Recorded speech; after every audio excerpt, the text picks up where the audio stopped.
अस्सलामुअलैकुम वरहमतुल्लाहि वबरकातुहू। Welcome back to my channel let's learn Arabic. अऊज़ु बिल्लाहि मिनश शैतानिर रजीम। बिस्मिल्लाहिर रहमानिर रहीम। रब्बि इश्रह ली सदरी व यस्सिर ली अमरी वहलुल उक़दतम मिन लिसानी यफ़क़हू क़ौली।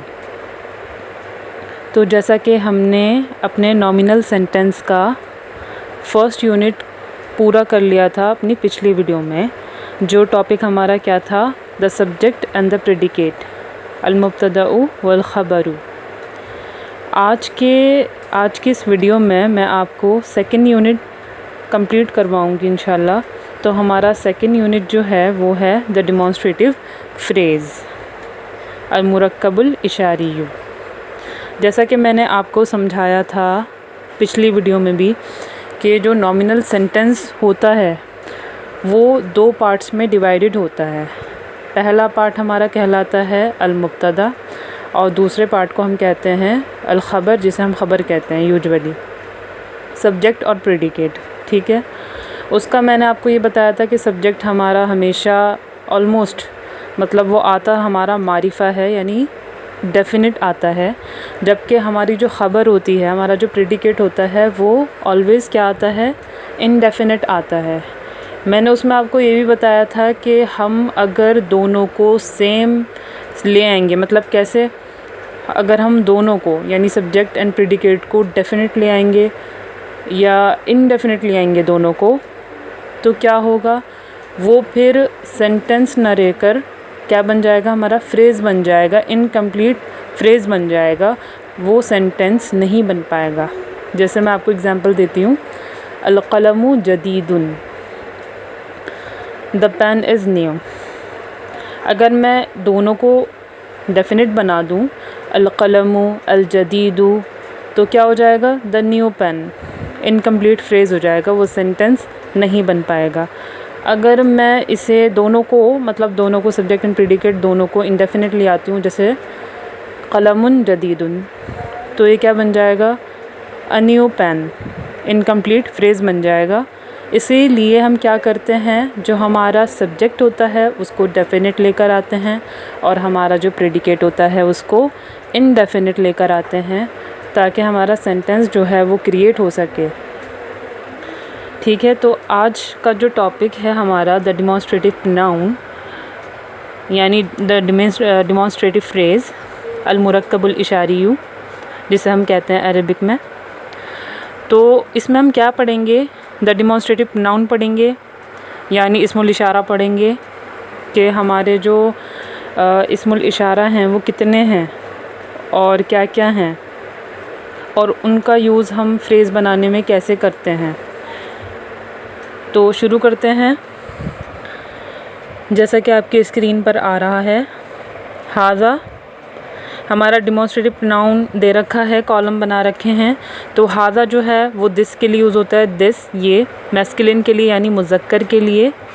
हाज़िही जो है वो दिस के लिए ही यूज़ होगा, लेकिन फेमिनिन के लिए, मुअन्नस के लिए। ज़ालिका जो है वो दैट के लिए यूज़ होता है, मुज़क्कर यानी मैस्कुलिन के लिए।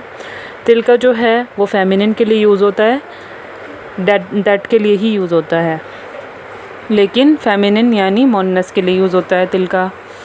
अब इसके एग्ज़ाम्पल्स दे रखे हैं नीचे, हाज़ल क़लमु, दिस पेन, हाज़िहिल कुर्रासतु, दिस नोटबुक, ज़ालिकर रजुलु, दैट मैन, तिलकल मरअतु, दैट वुमन। तो आपने देखा कि हाज़ा और ज़ालिका का जो यूज़ है वो मैस्कुलिन के लिए यूज़ हो रहा है, यानी मुज़क्कर के लिए, हाज़ा फॉर दिस के लिए और ज़ालिका फॉर दैट के लिए। जबकि हाज़िही जो है वो दैट के लिए ही यूज़ हो रहा है, लेकिन फेमिनिन के लिए। इसी तरह दैट जो है मतलब हमारा जो तिलका है वो भी दैट के लिए यूज़ हो रहा है, लेकिन फेमिनिन के लिए। इसके एग्जांपल से आपको क्लियर हो गया होगा, तो आगे चलते हैं। In English this and that are called demonstrative nouns. English में दिस और दैट का जो यूज़ हम करते हैं उसको हम क्या कहते हैं, डेमोंस्ट्रेटिव नाउन्स कहते हैं दोनों को। They are common for both genders, masculine and feminine. This and that जो होता है इंग्लिश में वो कॉमनली यूज़ होता है, यानी दोनों के लिए यूज़ हो जाता है। जेंडर वाइज इसमें कोई ये नहीं होता कि फेमिनिन के लिए कुछ और आ रहा है और मैस्कुलिन के लिए कुछ और आ रहा है, ऐसा नहीं होता, बल्कि दोनों के लिए सिमिलर डिमॉन्स्ट्रेटिव प्रोनाउंस का यूज़ हम करते हैं। इन अरेबिक हाजा एंड तिलका ज़ालिका are synonyms of this and that, but they are used for masculine nouns only. हाजा और ज़ालिका का यूज़ हमने ऊपर देख लिया, किसके लिए यूज़ होता है, ये मैस्कुलिन के लिए यूज़ होता है। और सिनोनिम्स किसके हैं, ये हाजा और ज़ालिका, दिस एंड दैट। लेकिन क्या है, वही मैंने बता दिया, मुज़क्कर के लिए मैस्कुलिन के लिए यूज़ होते हैं ओनली, जबकि जो हाज़िही और तिलका हैं for feminine nouns their feminine forms, those are हाज़िही एंड तिलका आर यूज्ड। फेमिनिन के लिए क्या यूज़ करते हैं हम, हाज़िही फॉर दिस के लिए फेमिनिन के लिए, और तिलका फॉर दैट के लिए फेमिनिन के लिए, यानी मोनस के लिए। इन दोनों का इस्तेमाल हम करते हैं। The demonstrative noun is called इस्मुल इशारा। अरबिक में क्या कहते हैं डिमॉन्स्ट्रेटिव नाउन्स को, इस्मुल इशारा। प्लूरल इज़ अस्माउल इशारा। Now look at each pair of words in the above examples. It consists of a ismul ishara. Those are haza, hazihi, tilka, zalika, and a noun prefixed with the definite particle al. अब हमने ऊपर की examples में क्या देखा कि जो हमने डिमॉन्स्ट्रेटिव प्रोनाउंस यूज़ किए हैं, अस्माउल इशारा यूज़ किए हैं, वो सब क्या हैं, वो अपने आप में क्या हैं, डेफिनेट हैं। ठीक है, हाजा, हाजिही, ज़ालिका, तिलका, ये सब क्या हैं, अपने आप में डेफिनेट हैं। और क्या है, इनका जो केस है वो तीनों केस में, यानी नॉमिनेटिव, एक्यूजेटिव और जेनेटिव केसेस में, तीनों केसेस में ये एज इट इज़ यूज़ होंगे, कभी भी चेंज नहीं होंगे। ठीक है, यानी इनके केसेस चेंज नहीं होंगे कभी भी, ये जैसे आते हैं वैसे ही आएंगे, चाहे ये किसी भी केस में यूज़ हो। इनके केस का पता लगाने के लिए हम क्या करेंगे, इनका आगे वाला जो हमने यूज़ किया है, नाउन जो हमने यूज़ किया है, इसके आगे जो फ्रेज़ हम लगा रहे हैं, मतलब फ्रेज़ बनाने के लिए जो नाउन हम यूज़ कर रहे हैं, इसके आगे उस नाउन का जो वोवेल साइन होगा या उसका जो वो जिस केस में होगा, उससे पता लगेगा कि उसके एंड वाले लेटर पे, उस नाउन के एंड वाले लेटर पे जो साइन होगा, उससे हम अंदाज़ा लगाएंगे कि ये पूरा जो फ्रेज़ है वो किस केस में है। तो हम देखेंगे कि हमारे अस्माउल इशारा जो हैं वो अपने आप में डेफिनेट हैं, मारिफा हैं, और जो नाउन हम लेकर आ रहे हैं इसके आगे फ्रेज़ बनाने के लिए, वो भी क्या है, डेफिनेट है। क्यों? क्योंकि हम उसमें क्या लगा रहे हैं, हम लगा रहे हैं उसके अंदर अल। अल क्या है, डेफिनेट पार्टिकल है, और जिस नाउन से पहले अल आ जाता है वो क्या बन जाता है, वो नाउन हमारा डेफिनेट माना जाता है। ये मैंने बता दिया था आपको। तो जैसे हमने पढ़ा ऊपर, हाज़ल क़लमु, अल क़लमु क्या है, वैसे ये क़लमुन है, लेकिन हमने अल लगाया तो तनवीन जो थी वो क्या बन गया, हमारा सिंगल साइन बन गया, यानी क़लमुन से क्या हो गया, क़लमु, और अल लगने की वजह से हुआ ये, और क्या बन गया, ये इनडेफिनिट से डेफिनिट बन गया। तो अगर हम देखें हमारा जो ये फ्रेज़ेस बने हैं, हाज़ल क़लमु, हाज़िहिल कुरासतु, ये सारे फ्रेज़ेस जो हैं ऊपर, उनके दो पार्ट्स हैं, उनके भी हर सेंटेंस के क्या हैं, दो पार्ट्स हैं। यानी जो हमारा डिमॉन्स्ट्रेटिव फ्रेज़ होता है उसके दो पार्ट्स होते हैं। दोनों पार्ट्स क्या हैं, इसमें डेफिनेट हैं। ठीक है, अगर हम जो है डिमॉन्स्ट्रेटिव प्रोनाउंस का यूज़ करेंगे स्टार्टिंग में, और उसके बाद जो हम नाउन ला रहे हैं अगर वो हमारी इंडेफिनिट आएगी, तो फिर ये क्या बन जाएगा, हमारा सेंटेंस बन जाएगा, नॉमिनल सेंटेंस, जिसको हम क्या कहते हैं, जिसके क्या होते हैं, दो पार्ट्स होते हैं। मैंने आपको बताया था, पहला कहलाता है सब्जेक्ट मुब्तदा, और दूसरा कहलाता है प्रेडिकेट, ठीक है, खबर। लेकिन चूँकि हमारे दोनों पार्ट्स जो हैं वो सेम केस में हैं, सेम केस में नहीं, मतलब दोनों डेफिनेट आ रहे हैं, तो रूल क्या है कि हमारा जो डिमॉन्स्ट्रेटिव फ्रेज़ है उसमें क्या होगा, दोनों जो हैं वो डेफिनेट लेंगे। हम अपना जो पहला पार्ट है सेंटेंस का वो भी डेफिनेट लाएंगे, और उसका जो आगे वाला नाउन लेकर आएंगे वो भी डेफिनेट लेकर आएंगे। ठीक है, तो आगे बढ़ते हैं। A combination of ismul ishara and a noun prefixed with al is called al-murakkabul ishariyu, the demonstrative phrase. तो द डिमॉन्स्ट्रेटिव फ्रेज़ को अरबिक में क्या बोलेंगे? अल-मुरक्कबुल इशारी। किस में? अरबिक में। The first part of a murakkabun ishariyun is called ismul ishara and the second part is called musharun ilay, literally a person or object pointed to. तो हमारा मुरक्कब इशारी यानी जो हमारा फ्रेज़ है, डिमॉन्स्ट्रेटिव फ्रेज़ है, उसका फर्स्ट पार्ट जो होगा वो क्या कहलाया जाएगा? इस्मुल इशारा। ठीक है, जो पहला पार्ट है वो क्या है हमारा? इस्मुल इशारा कहलाया जाएगा। और जो सेकंड पार्ट है वो उसको क्या बोलेंगे? मुशारुन इलई, यानी जो पर्सन या ऑब्जेक्ट के बारे में हम इशारा कर रहे हैं जिसकी तरफ, वो क्या कहलाया जाएगा? मुशारुन इलई। द मुशारुन इलई इज़ ऑलवेज प्रीफिक्स्ड विद अल। मुशारुन इलई पर हमेशा क्या आएगा? अल आएगा, यानी उस नाउन से या उस ऑब्जेक्ट से पहले क्या लाएंगे हम? अल लेकर आएंगे। सेकंड पेज पे चलते हैं। द इस्मुल इशारा एंड मुशारुन इलई are always similar in gender and number. जो हमारा इस्मुल इशारा होगा और जो मुशारुन इलई यानी फ़र्स्ट एंड सेकंड पार्ट जो होगा डिमॉन्स्ट्रेटिव नाउन, और जो उसके बाद जो ऑब्जेक्ट या पर्सन आएगा जिसके बारे में आएगा, जो भी नाउन आएगा, वो gender wise and number wise similarity उसमें पाई जाएगी। जैसा कि नीचे इन्होंने एनालिसिस कर रखा है 2 सेंटेंसेस का। जैसे हाज़िहिल कुर्वासतु, इसमें हाज़िही क्या है? फॉर फेमिनिन के लिए यूज़ हुआ है, सिंगुलर है।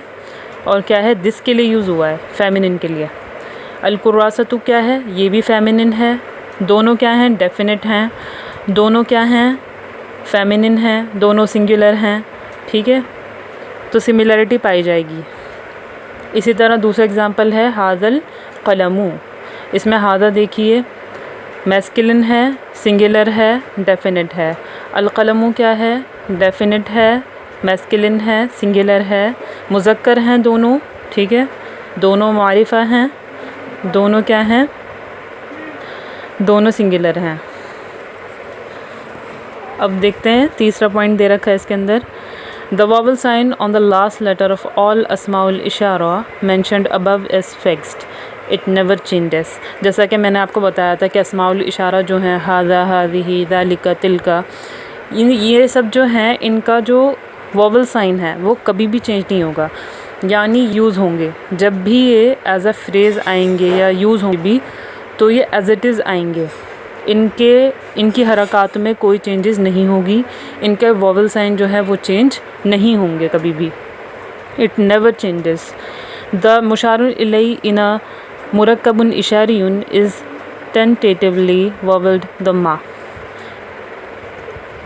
It changes to fathatun, kasratun and or dammatun according to its position in a sentence as a mubtada, fa'ilun, doer, maf'ul bih, object or mudafun ilay, etc. As we will learn in the following units. मुशारुन इलई जो होगा उस पर आम तौर पे क्या आएगा? वैसे तो उस पर दम्मा आएगा एंड में। जैसे हाज़ल कलमू हमने पढ़ा, कलमू मीम पर पेश आ रहा था, यानी वो नॉमिनेटिव केस में था, दम्मा हालत रफ़ी में था। ठीक है, लेकिन अगर ये फ्रेज़ जो है वो एज अ ऑब्जेक्ट यूज़ होगा, ठीक है, या मुदाफ़ इलैह की सूरत में यूज़ होगा या फिर एज अ मुब्तदा यूज़ होगा, तो क्या होगा? ये वॉवल जो है वॉवल साइन चेंज होंगे अकॉर्डिंग टू सेंटेंस।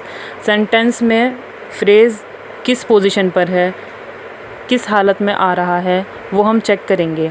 अगर वो एज अ ऑब्जेक्ट आ रहा है तो हम उसे क्या करेंगे? उसको हम कैसे लेकर आएंगे? एक्यूजेटिव केस में लेकर आएंगे। उसका जो सेकंड पार्ट है, यानी जो फ्रेज़ हमने बनाया है उसका जो सेकंड पार्ट है उसका वॉवल साइन जो है वो चेंज होगा। जैसे अगर हम एक्यूजेटिव केस में लाएंगे, हालत नस्बी में लेकर आएंगे तो क्या होगा? हाज़ल कलमा हो जाएगा। ठीक है, हाज़ल कलमा ज़बर लग जाएगा मीम पर। अगर ज़ेर की हालत में लाएंगे तो क्या होगा? मुदाफ़ इलैह बनकर आएगा तो क्या होगा? हाज़ल कलमी, मीम पे ज़ेर आएगा। मैंने बताया था आपको हम एंड वाले लेटर का साइन जो है वो चेंज करते हैं, उसको देखते हैं, उसको हम सेंटेंस के अकॉर्डिंग लेकर आते हैं। तो और भी इसी टाइप के जो फ्रेजेस यूज़ होंगे वो हमें आगे पता लगेगा आगे वाली यूनिट्स में। The vowel sign on the last letter of मुशारुन इलैह indicates the grammatically position of the murakkabun ishariyun as a whole in a sentence. The ismul ishara remains unchanged. ismul ishara में कोई चेंज नहीं आएगा। हाँ, जो मुशारुन इलैही है, जो सेकंड पार्ट है, यानी इस फ्रेज़ के मैंने 2 पार्ट्स बताए। पहला पार्ट तो एज इट इज़ आएगा, जो दूसरा पार्ट है उसका जो लास्ट लेटर होगा उसकी जो हरकत चेंज होगी, वोवल साइन जो चेंज होगा वो क्या बताएगा, जो भी वोवल साइन होगा उसके एंड में वो ये इंडिकेट करेगा कि ग्रामेटिकली क्या पोजीशन है उस पूरे फ्रेज़ की सेंटेंस के अंदर। ठीक है, तो मुझे उम्मीद है आपको ये चैप्टर क्लियरली समझ में आया होगा। मैंने कोशिश करी आपको कि ये चैप्टर जो है वो मैं खोल कर आपको समझाऊं, ताकि क्लियरली आपका जो ये कंसेप्ट है, ये पूरा चैप्टर जो है वो क्लियर हो। क्योंकि ये जो चैप्टर है इसका यूज़ जो है ये अस्माउल इशारा और डेमोंस्ट्रेटिव प्रोनाउंस और ये पूरा फ्रेज़ वगैरह ये आगे भी आपका बार बार रिपीट होगा, और ये अलग अलग तरीके से आपको सिखाएंगे कि कैसे हम यूज़ करें इस फ्रेज़ को, किस किस तरीके से हम यूज़ कर सकते हैं अपने नॉमिनल सेंटेंस में। ठीक है, तो आज के लिए इतना ही। जज़ाकुमुल्लाहु खैरन कसीरा। वीडियो पसंद आए तो वीडियो को लाइक करें, शेयर करें और चैनल को सब्सक्राइब करना ना भूलें। अस्सलाम वालेकुम वरहमतुल्लाहि वबरकातुहू।